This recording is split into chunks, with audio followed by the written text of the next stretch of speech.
ದೆಹಲಿಯಲ್ಲಿ ಏನು ನಿನ್ನೆ ಸ್ಫೋಟ ಆಗಿ ಸುಮಾರು 10 ಜನ ಮರಣ ಹೊಂದಿದ್ದಾರೆ. ಈ ಘಟನೆ ಬಗ್ಗೆ ಈಗಾಗಲೇ ಕೇಂದ್ರ ಸರ್ಕಾರ, ಗೃಹ ಸಚಿವರು, ಪ್ರಧಾನಮಂತ್ರಿಗಳು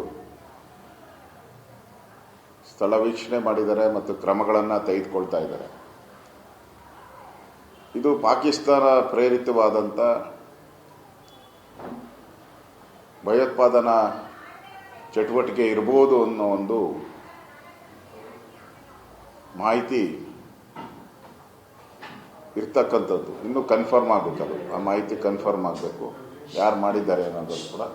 ಕೇಂದ್ರದ ತನಿಖಾ ತಂಡಗಳು ಕೂಡ ಇಮಿಡಿಯೇಟಾಗಿ ಹಲವಾರು ಜನನ ಬಂಧನೆ ಮಾಡಿ ಕ್ರಮಗಳನ್ನು ತೆಗೆದುಕೊಳ್ತಾ ಇದೆ. ಅದರ ಜೊತೆಗೆ ಕರ್ನಾಟಕದಲ್ಲೂ ಕೂಡ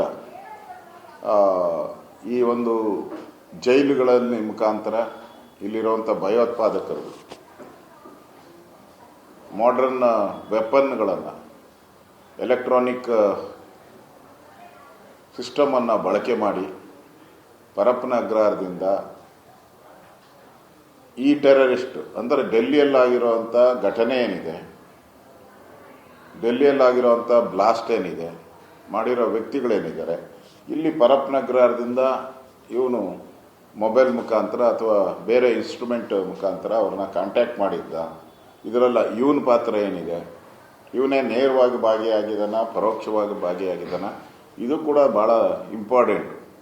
ಇದನ್ನು ಕೂಡ ತನಿಖೆ ಮಾಡಬೇಕಾಗಿದೆ. ಆ ಆ್ಯಂಗಲಲ್ಲಿಯೂ ರಾಜ್ಯ ಸರ್ಕಾರ ತನಿಖೆ ಮಾಡಬೇಕಾದೆ. ನಾನು ನಿನ್ನೆನೇ ಆಗ್ರಹ ಮಾಡಿದ್ದೀನಿ, ಇದನ್ನು NIAಗೆ ಕೊಡಬೇಕು, ನ್ಯಾಷನಲ್ ಇನ್ವೆಸ್ಟಿಗೇಷನ್ ಏಜೆನ್ಸಿಗೆ ಕೊಡಬೇಕು ಅನ್ನೋ ಆಗ್ರಹವನ್ನು ನಾನು ನಿನ್ನೆನೇ ಹೇಳಿದ್ದೀನಿ. ಇವತ್ತೂ ಅದನ್ನು ಆಗ್ರಹವನ್ನು ಮಾಡ್ತಾ ಇದ್ದೀನಿ.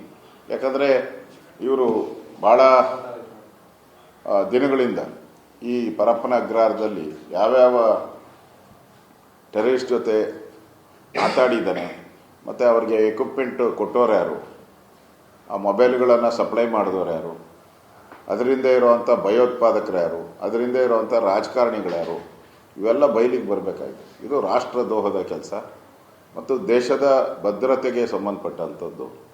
ಇವತ್ತು ಅಮಾಯಕವಾಗಿ ಒಂದು 10 ಜನ ಸತ್ತಿದ್ದಾರೆ. ಅದಕ್ಕೆ ಇಲ್ಲಿನ ಪಾತ್ರ, ಇವನ ಪಾತ್ರ ಏನು ಅಂತ ಇಲ್ಲಿರುವಂಥ ದೆಹಲಿಯಲ್ಲಿ ಆಗಿರುವ ಸ್ಫೋಟಕ್ಕೂ ಬೆಂಗಳೂರಿನ ಜೈಲಲ್ಲಿ ಕುಳಿತುಕೊಂಡಿರುವ ಭಯೋತ್ಪಾದಕರಿಗೂ ಲಿಂಕ್ ಇರುವ ಸಾಧ್ಯತೆ ಇದೆ ಅಂತ ಅನುಮಾನ ವ್ಯಕ್ತಪಡಿಸ್ತಾ ಇದೆ. ಹೌದು, ಗ್ಯಾರಂಟಿ. ಯಾಕೆಂದರೆ ಅವನು ಮೊಬೈಲ್ ಮುಖಾಂತರ ಯಾರ ಜೊತೆ ಮಾತಾಡ್ದ? ಈಗಾಗಲೇ ಈ ಹಿಂದೆ ಎಲ್ಲ ಹೇಳ್ತಾ ಇದ್ರು ಕಾಂಗ್ರೆಸ್ ಅವರು, ಈ ಭಯೋತ್ಪಾದಕರು ಇದ್ದಾರಲ್ಲ ಇವರೆಲ್ಲ ಬಡವರು, ಅವ್ರಿಗೇನು ಕೆಲಸ ಇರಲಿಲ್ಲ,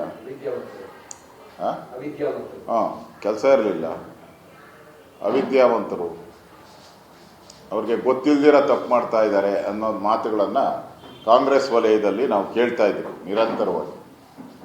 ಅವ್ರಿಗೆ ಎಜುಕೇಷನ್ ಲೆವೆಲ್ ಇಲ್ಲ, ಅದಕ್ಕೋಸ್ಕರ ತಪ್ಪು ಮಾಡ್ತಾ ಇದ್ದಾರೆ ಅಂದರೆ ಕ್ಷಮಿಸ್ಬಿಡಿ ಅನ್ನೋ ರೀತಿ.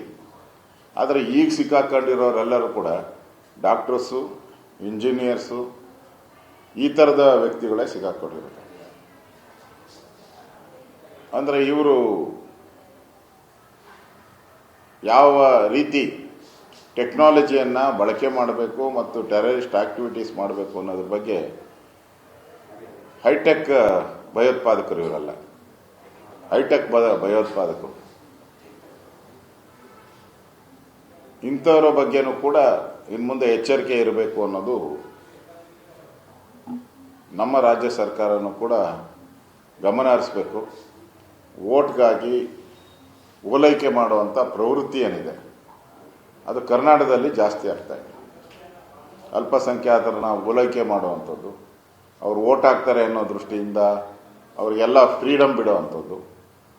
ನೀವು ಹೊರಗಡೆ ಫ್ರೀಡಮ್ ಬಿಟ್ಟಿದ್ದೀರ. ಪೊಲೀಸ್ ಸ್ಟೇಷನ್, ಕರ್ನಾಟಕದ ಎಲ್ಲ ಪೊಲೀಸ್ ಸ್ಟೇಷನ್ಗಳಲ್ಲೂ ಫ್ರೀಡಮ್ ಇದೆ. ಅಲ್ಪಸಂಖ್ಯಾತರಿಗೆ ಒಂದು ಸ್ಪೆಷಲ್ ಕ್ಯಾಟಗರಿ ಇದೆ.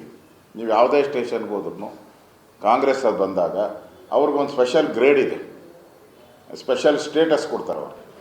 ಅವ್ರ ಮೇಲೆ ಏನು ಕ್ರಮ ತೆಗೆದುಕೊಳ್ಬೇಡಿ, ಅವ್ರು ಬೆಂಕಿ ಹಚ್ಚಿದ್ರು, ಅವ್ರು ಏನೇ ಮಾಡಿದ್ರು ಕ್ರಮ ತೆಗೆದುಕೊಳ್ಬೇಡಿ, ನೋಡಿ ಕ್ರಮ ತೆಗೆದುಕೊಳ್ಳಿ ಅಂತ ಪೊಲೀಸವರು ಇದನ್ನು ಈಗ ಪರಪ್ಪನ ಅಗ್ರಹಾರಕ್ಕೂ ಎಕ್ಸ್ಟೆಂಡ್ ಮಾಡಿಬಿಟ್ಟಿದ್ದಾರೆ. ಅಷ್ಟೇ ಮಿಸ್ಟೇಕ್ ಆಗಿರೋದು ಅಷ್ಟೇ. ಲೋಕಲ್ ಪೊಲೀಸ್ ಸ್ಟೇಷನಲ್ಲಿ ಏನು ಅವ್ರಿಗೆ ಪ್ರಯಾರಿಟಿ ಇತ್ತು ಅದನ್ನು ಪರಪ್ನಗರ ಜೈಲಿಗೂ ಎಕ್ಸ್ಟೆಂಡ್ ಮಾಡಿಬಿಟ್ಟಿದ್ದಾರೆ. ಇದೇ ಸಮಸ್ಯೆ ಆಗಿರೋದು.